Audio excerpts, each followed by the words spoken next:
Hey, if it makes you feel good to cosplay as revolutionaries, knock yourself out, burn yourself out. Just don't drag Gaza into it. Also, throwing stuff on paintings is just stupid. Recently, Bill Maher took aim at the woke movement, accusing its loudest voices of exploiting anti-American sentiments for personal gain. Despite their relentless criticism of the country, he noted, none of these self-proclaimed critics ever seem willing to actually leave.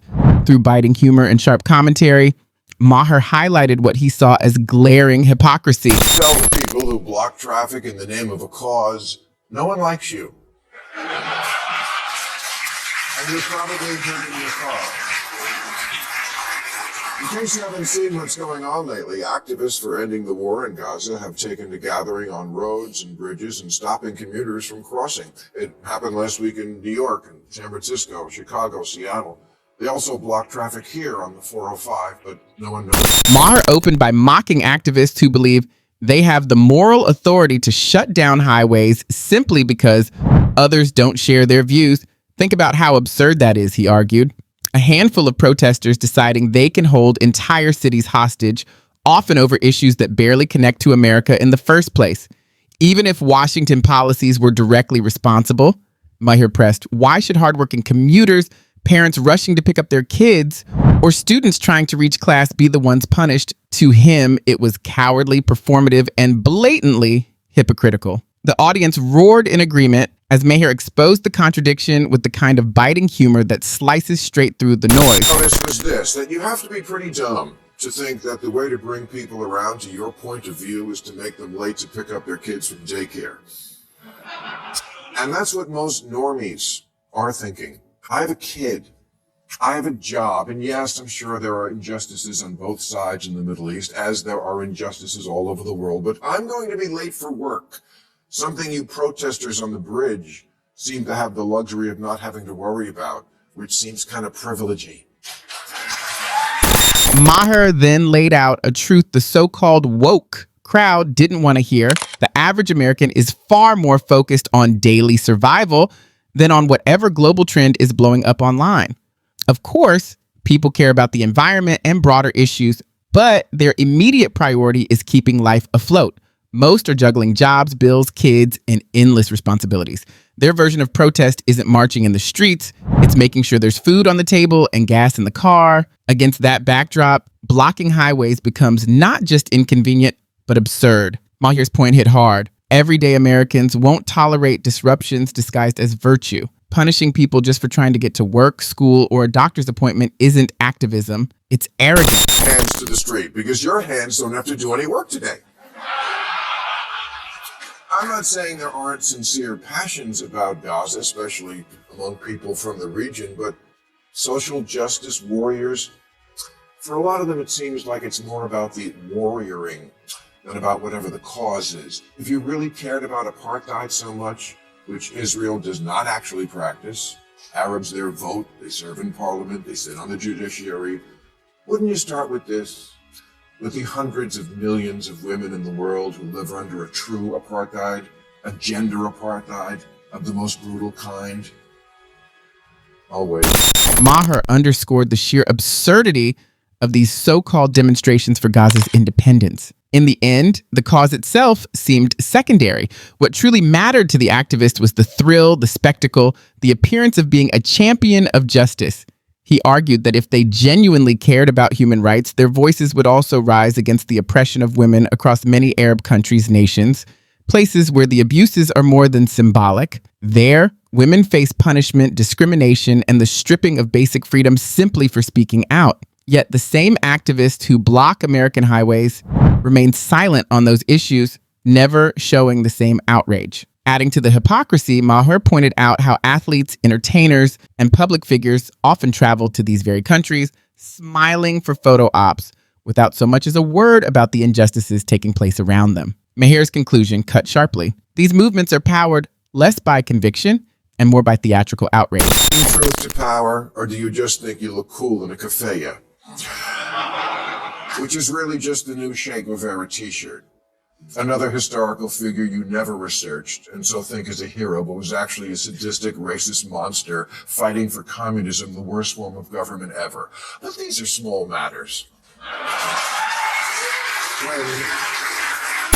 Maher delivered yet another cutting observation. The so-called woke warriors seem more invested in slogans, t-shirts, and trendy personalities than in the history or meaning behind them. For them, it's not about substance, it's about style. It's the act of wearing a shirt with a symbol they've never studied, waving a flag they don't understand, or chasing clout on Instagram. The irony is sharp.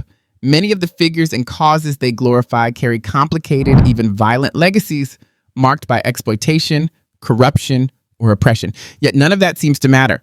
For the self-styled awakened, what counts is the image, the aesthetic, the dopamine hit of virtue signaling without the burden of truth.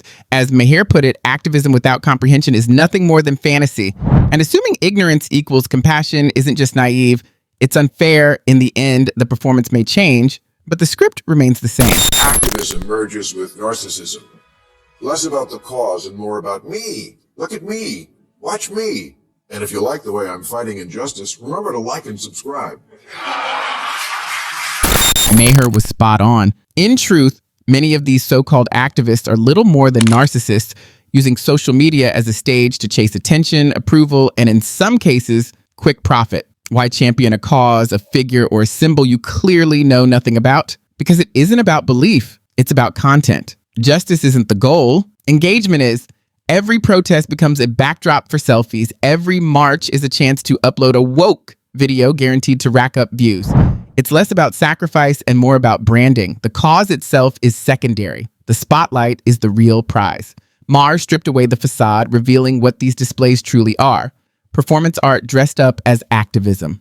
At the core, it isn't about change at all. It's about influence, money, and clicks. A sad, confused man even lit himself on fire in front of the Israeli embassy, and in his last Facebook post he said, "Many of us like to ask ourselves, what would I do if I was alive during slavery?" Interesting cocktail question, sir, and I guess the right answer is kill myself.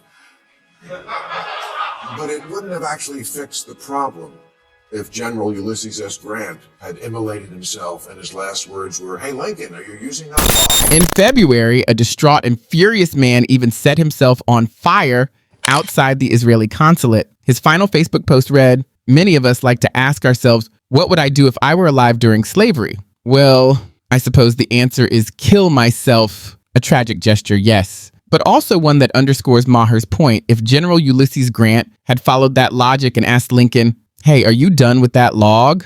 before lighting himself ablaze, slavery wouldn't have ended any faster. Maher highlights the absurdity of these chosen acts of resistance. They look heroic, dramatic, even cinematic, but they accomplish nothing. We've seen flag burnings, effigy burnings, even acts of self-immolation. They're designed to shock, frighten, and generate viral clips. But when the smoke clears, nothing changes, no policy shifts, no justice delivered, no freedom gained for the very people supposedly being defended.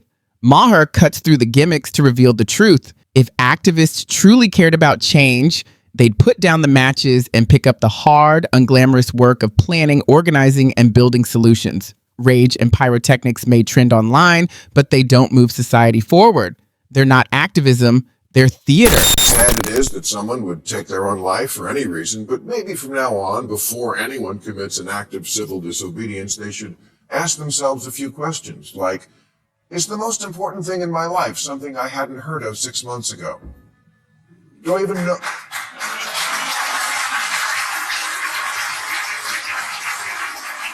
Do I even know what the fuck I'm talking about?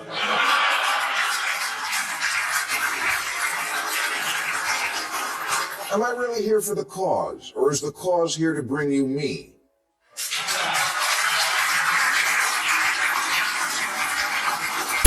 To bring me to you, I've seen countless demonstrators who seem to know almost nothing about the very causes they shout about. One moment that sticks with me was when a protester boldly insisted that anyone could instantly choose any gender, like swapping outfits. When I pressed for a rational explanation, the conversation quickly unraveled. They stumbled, shouted slogans, and recycled talking points, but never managed a coherent response. It was painfully clear the goal wasn't genuine conviction or informed debate.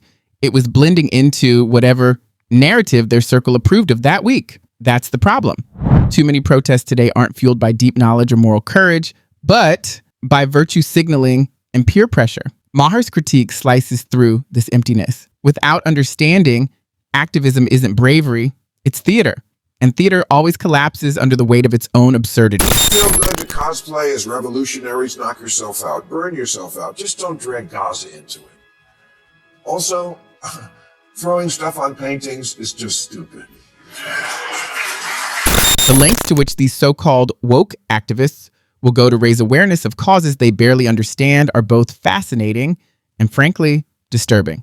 To make a statement, they'll glue themselves to roads, scream in the streets, or even vandalize priceless works of art. But the worst part comes after the spectacle. Most of them refuse to have any meaningful discussion about the very causes they claim to champion. It's not activism, it's theater. A loud, messy performance with no script beyond attention-seeking. Sometimes I wonder how they'd react if museum visitors or art lovers decided to rebel against those who desecrate centuries-old masterpieces.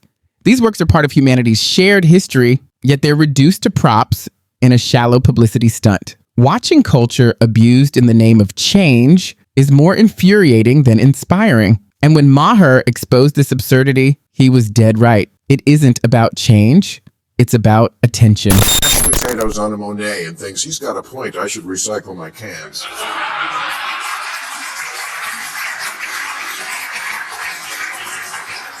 Last week, Google employees staged the sit-ins to protest their company doing business with Israel. Their t-shirts said Googlers against genocide, but they could have just as well said, look at me, see me. And Google did see them to the door.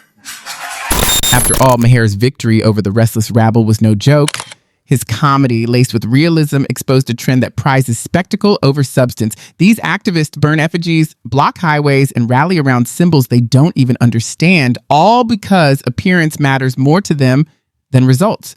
And when the truth threatens to cost them influence or money, they suddenly fall silent about far darker injustices. Their hashtags, chants, and sacrifices are nothing more than tools to grow a following. Protests become platforms. The streets they block aren't corridors of power. They're lifelines for ordinary Americans just trying to work, raise families, and live in peace. Maher's point holds firm. Performance art and narcissism don't create real change.